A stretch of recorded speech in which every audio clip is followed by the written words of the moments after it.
வணக்கம் நண்பர்களே. இன்றைய தினம் அருள்மிகு காளியம்மன் திருக்கோவில் முளைப்பாரி உற்சவம். விருதுநகர் மாவட்டம் சங்கரலிங்கம் ஓகோவில்பட்டி கிராமத்தில் அமர்ந்து அருள்பாலிக்கக்கூடிய காளியம்பிகை திருக்கோவில் திருவிழாவை முன்னிட்டு இன்றைய தினம் முளைப்பாரி பூஜையானது சீரும் சிறப்புமாக நடைபெற்றது.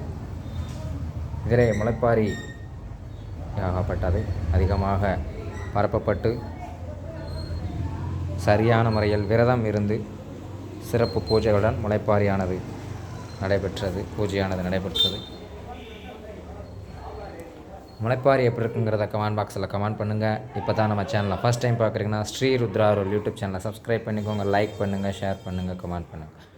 இதில் 7 வகையான கன்னி தெய்வங்கள், சப்த கன்னிகளாக 7 தெய்வங்களும் காளியம்பிகை, மாரியம்மன், கருப்பண்ணசாமி, தவளும் பிள்ளையாக அனைத்து தெய்வங்களையும் முளைப்பாரியாக பாவித்து சிறப்பு பூஜைகளானது நடைபெற்றது. அனைவரும் வருக, காளியம்மனின் அருள் பெறுக. விருதுநகர் மாவட்டம் ஓகோவில்பட்டி கிராமம். நன்றி, வணக்கம்.